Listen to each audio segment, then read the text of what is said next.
Assalamualaikum warahmatullahi wabarakatuh. Halo semuanya, balik lagi bareng aku Dimas Nugraha. Jadi di video kali ini aku udah bareng sama Salen. Jadi kita bakal bahas mengenai One Piece. Di sini aku sama Salen bakal ngobrol. Terus aku juga bakal nanya-nanya juga kira-kira mengenai teori-teori liar aja sebagai seorang fans yang sama-sama suka One Piece. Teori-teori liar apa aja yang mungkin kalian tahu atau kalian pernah dengar gitu. Kita langsung aja mungkin kalau dari challenge sendiri, teori-teori apa aja yang selama ini tuh udah berseliweran gitu di pikiran atau di apa gitu yang mungkin kayaknya teori ini masuk akal gitu untuk kelanjutan jalan cerita One Piece sendiri gitu. Apa ya, kalau teori yang masuk akal sih menurut aku itu bisa jadi itu soal Shanks itu sebenarnya musuh terakhirnya Luffy nanti. Iya. Kan dia termasuk orang yang partnernya Luffy gitu ya. Iya. Jadi mungkin bisa jadi dia bakal ngelawan Luffy di akhir. Tapi sebenarnya aku agak berat sih kalau misalnya Shanks sama Luffy ujungnya nanti malah duel. Iya.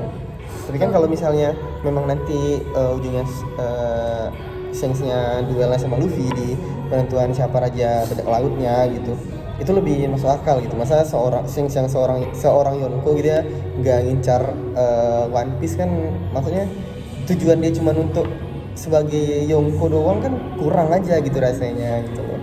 Iya sih benar juga. Cuman ya kalau dari cerita kan si Luffy-nya ya MC gitu. Jadi kalau misalnya duel terus aku juga menyayangkan kayak gimana ya, mereka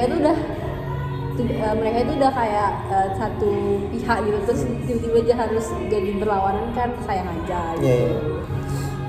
Ya mungkin kan kalau misalnya kita lihat dari segi kekuatan atau gimana juga kayak dari Shanks-nya sendiri, dari Luffy-nya sendiri itu tingkatan kekuatannya sekarang kita ngelihat di movie kemarin itu tuh Shanks nggak ngeluarin kekuatan dia yang bener-bener gitu, kayak jauh dari kekuatan Shanks, tapi mungkin dari 1/10 kekuatan dia udah bisa ngeluarin Hosoku Haki yang bikin angkatan laut itu tuh jadi habis semua gitu loh, sampai cuman tinggal kayak Kizaru yang admiral aja kan yang masih bangun sama Hosoku Haki dia gitu. Terus kalau ngeliat perkembangan Luffy juga akhir-akhir ini, terus dari beberapa chapter terakhir Luffy kan lagi intens gitu, dia lagi sama Vegapunk ya kan, Dr. Vegapunk.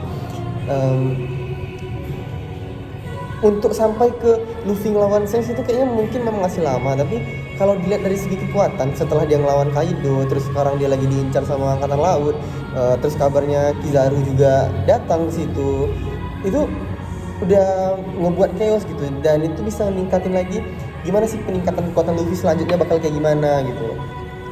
Iya sih, cuman kan dari movie itu kita bisa lihat kalau kekuatan Shanks itu berarti bakal lebih besar dari itu ya kak. Iya benar. Nah, jadi kemungkinan bandingan kekuatan Luffy sekarang sama Shanks masih bisa kayak itu tuh baru kekuatan kecilnya Shanks aja mungkin. Iya gitu. makanya tadi kayak masih 1/10 aja masih ya. Jadi bisa jadi kalau misalnya mereka mau duel itu mungkin lama banget, dan kita juga nggak tahu bakal One Piece bakal tamat sampai kapan kalau misalnya kekuatan kalau misalnya Shanks sama Luffy ngelawan. Iya benar. Mungkin kalau untuk orang terakhir yang dilawan Luffy mungkin lebih seru kalau misalnya itu tuh ke Teach gitu atau apa Blackbird. Iya, Kurohige. Jadi kayaknya lebih seru kalau misalnya lawan terakhirnya Kurohige gitu, karena sama-sama Wild of D, terus sama-sama dia punya ciri-ciri orang yang diramalkan Roger untuk jadi raja bajak laut selanjutnya kan gitu. Ditambah juga Kurohige itu punya yang penyebab kakaknya Luffy itu ketangkep. Jadi kayak mereka dari Luffy itu punya dendam sendiri. Iya benar. Jadi Luffy juga punya kayak ya dendam pribadi gitu sama si Kurohige-nya gitu. Jadi alasan buat ngelawan itu makin gede. Makin gede, bener. Terus kan awal pertemuan ini juga kan kayak itu tuh kan di Pulau Jaya ya, di Pulau Jaya. Itu iya, dia mau ke Pulau Langit. Dia mau ke Pulau Langit, terus mereka itu kayak awalnya tuh keren aja gitu pertemuannya kan. Jadi Ya kayak mereka sama-sama percaya kalau sama pulau langit itu ada ya. ya. Jadi mereka saling menghargai pendapat masing-masing gitu loh. Terus ada beberapa teori lagi yang juga aku suka sebenarnya. Ada kan dibilang gitu kalau misalnya di Krutopi Jerami itu udah dibilang sama Oda kalau misalnya Usopp adalah orang yang paling lemah gitu di Krutopi Jerami. Tapi tujuan dia untuk pergi ke laut, untuk jadi bajak laut itu dia pengen jadi pendekar yang paling kuat di laut gitu. Nah, jadi ada teori yang bilang dia tuh udah nggak mungkin jadi pendekar paling kuat dengan ngembangin kekuatan, ngembangin segala sesuatu yang dia punya gitu. Bahkan untuk paling kuat di krunya aja enggak gitu. Dia tidak, bahkan dia untuk mendekati levelnya kayak Nami atau Chopper yang paling biasa ya di Krutopi Jerami gitu. Enggak juga Usopp gitu, walaupun dia seorang penembak jitu dengan Kenbun Soku Haki tingkat tinggi gitu kan, tapi enggak gitu. Terus ada yang bilang juga kalau misalnya nanti gimana cara dia jadi orang yang terkuat, dia yang bakal di ending One Piece dia yang bakal mati. Atau mungkin kalau dia nambah kekuatan itu mungkin dia bakal makan buah iblis, itu kan bisa bikin dia jadi pendekar terkuat juga nggak sih? Enggak, mungkin lebih kayak gini sih kalau dari teorinya. Apa yang jadi Usopp gimana cara dia bisa jadi terkuat di lautan dengan cara dia mengorbankan dirinya, jadi orang nggak akan ada yang bisa mengorbankan dirinya untuk dapat untuk teman-temannya dapat sesuatu. Dia mengorbankan diri dia biar teman-temannya bisa sampai ke Raftel untuk dapat One Piece gitu. Jadi dia secara nggak langsung dia udah jadi yang terkuat gitu. Tapi sebenarnya aku agak berat juga sih kalau misalnya salah satu kru Topi Jerami itu ada yang mati gitu. Kayak mereka tuh memulainya bareng-bareng gitu. Masa mereka untuk sampai ke titik akhir harus ada yang mati gitu. Sayang aja. Dan lebih etis lagi sebenarnya sih. Bukan lebih etis lagi kan, kalau di Fever Card-nya Krutopi Jerami itu bakal punya sekitar 12 anggota. Sekarang mereka udah ada 10 anggota ditambah satu mantan anggota, ada Vivi gitu. Berarti mereka masih nyisain satu anggota misteri lagi untuk di Krutopi Jerami gitu loh.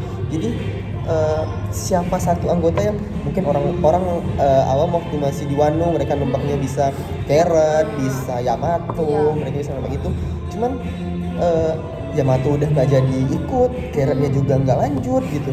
Bahkan kemarin pas di World Check Island tuh Pedro katanya bakal gabung kan, tapi Pedronya mati gitu kan, dia mengorbankan dirinya. Cuman makanya itu setelah Pedro mati dan kemungkinan yang awalnya sama Pedro terus Carrot ikut, orang berpikiran kalau misalnya ya Carrot yang bakal jadi gabung di Topi Jerami selanjutnya di Topi Jerami, tapi kan kenyataannya enggak. Itu sih masih kita nantikan kira-kira siapa nanti yang bakal gabung satu lagi gitu, karena menurut beberapa teori juga katanya nanti setelah kematian raja ayahnya Vivi, rajanya dari Alabasta, Vivi katanya bakal gabung Vivi katanya bakal gabung lagi. Nah kita bakal lihat nanti kira-kira apa bener apa enggak gitu. Iya sih, kita tunggu sih, pasti banyak yang dari One Piece tuh kita tunggu-tunggu bakal kepecah banyak misterinya. Mungkin itu aja pembahasan teori-teori ya sedikit teori dari One Piece menurut fans-fansnya gitu. Kalau saya ada salah kata atau kalian ada salah kata, kami mohon maaf. Assalamualaikum warahmatullahi wabarakatuh.